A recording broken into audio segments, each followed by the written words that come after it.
Well, good morning, everybody, and good morning, Dave. G'day. Hey, welcome back to Theology Thursday. I'm sorry if you missed us last week. We were at ACC National Conference, and what a conference! It was so good. It was so good, and we really had a great time of fellowship with all of our people. But the speakers were incredible. The Prime Minister was there, and he spoke wonderfully. And not just politically. I mean, there was no politics in it. Yeah, it was really good. It was wonderful. So, what's on the agenda for today? Well, last Sunday, Australians were asked to stop and remember those that had given their life in service to our nation to protect freedom. Anzac Day. And by the way, if you're American or European, ANZAC simply stands for Australian and New Zealand Army Corps. Yep.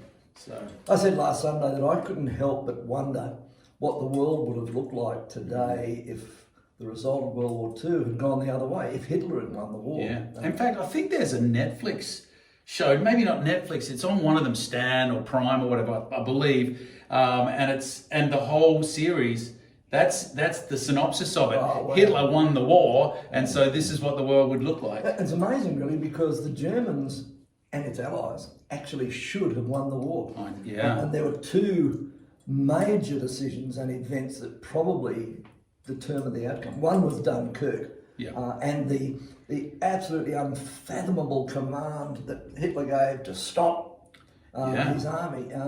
And it was bearing down on the Dunkirk, ready to wipe out the British troops, and he made them stop. Does anyone know why he did that? Why did Hitler send out the stop command? Some people think that Goring put pressure on him, so he wanted the glory, let the Air Force do it, but I don't know. Wow.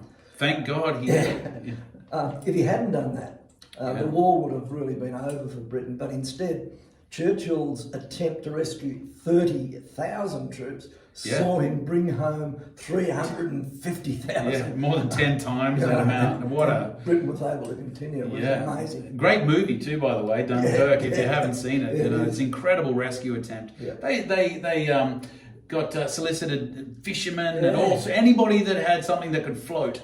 You know, people in bathtubs going over there to get them. It's quite amazing. Yeah, incredible. And then there was a very strange decision by Hitler to open an Eastern Front by declaring war on Russia. And many people say that decision alone cost Germany the war, because to open another front meant dividing the troops and resources. Yeah. And it almost paid off with his blitzkrieg. It nearly worked. But winter on the Eastern Front, that saw a crushing defeat for Germany. You know, there were many other major issues. The failing economy of Germany, coupled with their desperate shortage of coal for warm and fuel, and the introduction of the USA into the war.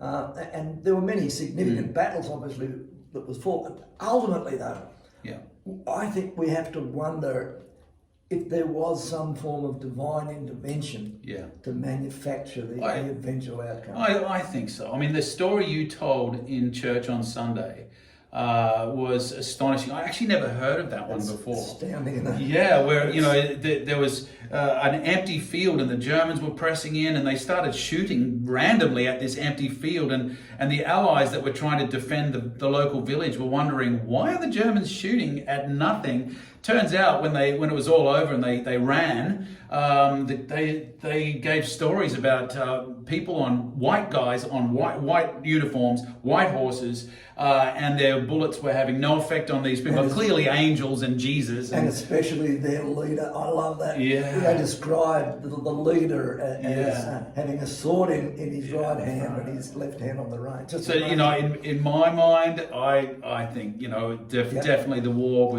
was won because of divine intervention for sure. I think that's there's no doubt. In our culture, we have a lot of heroes and idols, whether they come from the sporting arena or the world of entertainment or the military. But we remember our hero soldiers by the construction of memorials that list the names of many who went to war but didn't come back. Yeah. But there are still many in society at large that wonder whether it's right for Christians to look back to wars that have been fought and to give honour to those who paid the price of freedom with their lives. And some Christians even suggest that these memorials are like icons, they're graven images, which God forbids. Yeah, there's a very few Christians. There's not many people that would say that. We still honour those men and women. But Dave, this is Theology Thursday. What's this got to do with theology? Actually, when we looking back actually has a biblical history. Building monuments has a biblical history, and it's sort of good just to remind us of that and have a little bit of a look. In the Old Testament, we have at least 3 occasions where monuments called memorial stones were set up. The first was a simple stone that was set up by Jacob after his nighttime vision when he was running away from what he thought was the revenge of his brother Esau back in Genesis 28. That's when he had that vision of a ladder and angels ascending and descending on this ladder right where he was sleeping. And he called the place Bethel, which is house of God. And it was a reminder that there he met with God and he received a great promise. I will never leave you. And this memorial of Jacob reminds me that we pretty much all need such a stone memorial in our lives. Not necessarily a physical thing, but something that reminds us, that serves as a reminder in our life, a reminder of the place where we first met God, when we first had that personal encounter and received that reassuring promise of his presence. Because I don't know about you, Dave, but it is vital to have these reminders. Why? Because that initial experience that, for example, that I had of the presence of God and meeting God, that same sense of his presence, that tangible, I know God is, I can feel something happening and it's remarkable.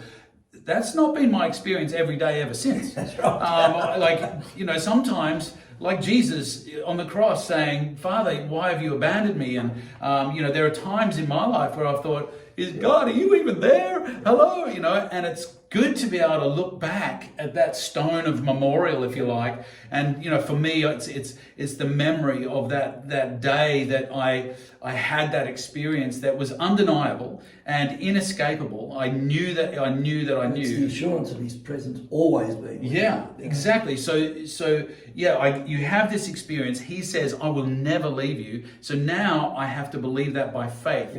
Even though I don't feel it, I know he's here. Even though I don't always sense his presence, sometimes I might actually feel like the opposite. I might feel stressed and I might feel anxious. I've got to remind myself, no, he is with me. He promised me he'd be with me. And there's a stone to remind me. Absolutely. But then there was the time where the children of Israel were just coming into the promised land, and God instructed Joshua to have 12 men, one from each of the 12 tribes, to pick up large stones from the middle of the riverbed and to carry them on their shoulders and pile them into a heap on the bank of the Jordan.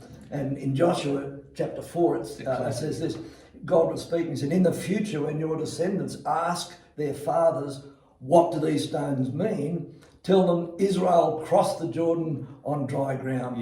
So these memorial stones were long-term reminders of God's miraculous deliverance from the wilderness wanderings and the entrance into the blessings that God had long ago promised to Abraham, Isaac and Jacob. I've actually crossed the river, the Jordan River at that point. I crossed over from the country of Jordan over into Israel, and I can tell you the river's deep there. And I love that idea that God had. I'll tell you what, in the future, tell your kids those rocks there, they came from in there. And it's like, how did you get them out of there? That would be impossible. You'd drown. They're so heavy. There's nobody could carry one of those stones from the middle of the river. And they were reminded, God stopped the flow of the river. It dried up and they were able to walk through. It's astonishing, a great reminder. We've entered into the blessings or the promises, the promised land, if you like, of God. We've inherited, in a sense, those promises that were given to Abraham, Isaac and Jacob. And it's good for us to be reminded of what we have in Christ. Something to prompt us every now and again when life gets on top of us, just to prompt us, to remind us of the blessings that are 100%. That ability to walk across that river, walk through the river and into the other side, out of slavery into like the Red Sea. And God's still a God of miracles. Similar, It's a good reminder that God can get you there. Absolutely. In fact, I was talking to somebody recently who is really in need of a miracle. And, and I was just reminding him again, these stones that we're talking about, they are that reminder that God can do miracles. You might not do them every single day in your life, but there are times that you can look back and say, you know what, that was an undeniable miracle. Absolutely. And that pile of rocks reminds us, that like you said, God is a God of miracles, and He's done it before. He can do it again. He can lead me in to the promise that He's given. And that's what they did. They came out of the desert into the promised land. And whatever your promised land is, God can get you there. Yeah. And the third time memorial stones were used was shortly after the Israelites entered the promised land in Joshua 8. And it was in obedience to a command that had been given earlier by Moses. An altar of uncut stones was to be erected. And then it was coated in a sort of plastery, whatever, and then a message was engraved. Ooh, what was on it, Dave? And what was on it? Yep, the laws given by God to Moses. And it would be a huge replica of the stone tablets which God gave Moses on the mountain after the children of Israel. Ten Commandments. Had the Ten Commandments. Wow. And this was done so that people would be reminded of their obligations. Yeah, because of course they didn't all have a Bible on their phone to walk around and remind themselves of what Moses had written down. Moses had written it down on tablets and on scrolls and papyrus and that, and they were kept in a very secure box and in the tent of meeting, and so you couldn't just. Regular Joe couldn't read them. So this was their way of saying, hey, remember what Moses wrote, remember what God told Moses to write. And what Moses said was, on that day, be silent, O Israel, and listen. You have now become the people of the Lord your God.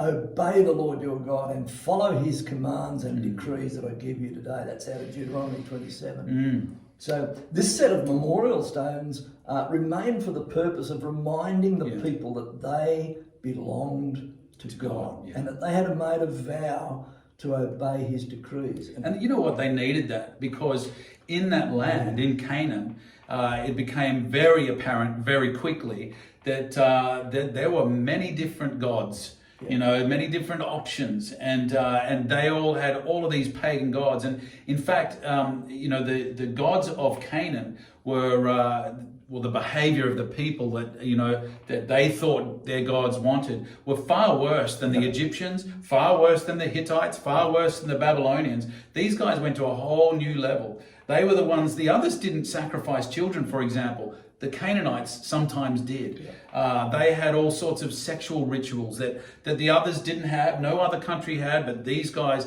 they went to a whole new level of debauchery. That's where Israel was. And Israel was there. So this memorial was a great reminder, hang on, those are not your gods. Please don't do that. You have to follow me, you belong with me. I'm your God. You are my people. And there's a sense in which we need on occasions to be reminded not only who we are, but whose we are. We belong to God. The Bible says we are not our own because we were bought with a price. And that price was the Son of God Himself coming and paying with His own blood the price for our sin. Because let's face it, just like those guys back then, we too are in a culture where there are many gods. The God of money, the God of fun, the God of the house, the career. There's so many different gods that people can follow and that challenge the right of the living God. And He is constantly saying, I am your God. You're my people. Follow me. Trust me. I'm with you. I love you. This is going to go well for you. And so to have some sort of memorial to remind us constantly of that. To constantly remember, don't get sucked in down. When you're choosing the color of your letterbox at Bunnings. Don't get sucked in to thinking that your house is your God or your car or whatever else it might be for you. There is one God, and He's the only one worthy. So there's a sense in which these three monuments that we just mentioned represent three important aspects of our relationship with God, His presence. knowing that He's there during the difficult and stressful that's the times Jacob one. and the promises. His power, noticing and recalling the wonderful works, particularly in saving us, let alone all the other things. That's the Joshua one when they came through the river. And then His payment, remembering that He purchased us and that His plan and purpose for our life is the most important thing that there is. Yeah. Some things are worth remembering. 100%. There are some things that are good to forget as well. True. In Philippians 3, it says from verse 13, but one thing I do, forgetting what is behind and straining forward to what is ahead, I press on towards the goal to win the prize for which God has called me heavenward in Christ Jesus. These things that are behind us are not all past events, rather they're the things that God has removed from us. Our old life, our old goals. Now we have put those aside and we press on to the new life that God has given us and the goals that He has given us. In 2 Peter verse 1, it says, if anyone does not have them, it says, and we'll say what that is in a minute, he is nearsighted and blind and has forgotten that he has been cleansed from his past sins. So God has made it possible for us to possess the qualities of His goodness. And Peter encourages us to make every effort to add them alongside our faith. But then he says, if we don't do this, then we've lost sight. We've forgotten what God has given us. So that's something we need to hold on to. So good. That fruit of the Spirit, those qualities of God, love and self-control and perseverance and godliness and those things that He has given us. We got to remember at those things and forget the old stuff. So on Anzac Day, we were reminded to honour those who gave their lives in service of our country.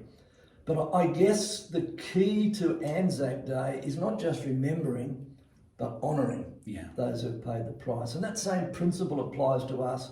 When we remember what God has done for us, we should also remember the importance of honouring Him with all that we have and all that we do. That fantastic. Place of honour is something that I think sometimes we skip, but we need to honour God as we remember Him. Yeah, there's a lot of talk about honouring people, but often that starts by honouring God. When we honour Him, He says, love me, yes, but love others. You can't even say that you love me if you don't love others. So, and that love is shown in the way we honour each other and the way we honour those around about us. So, just a little thought there for today.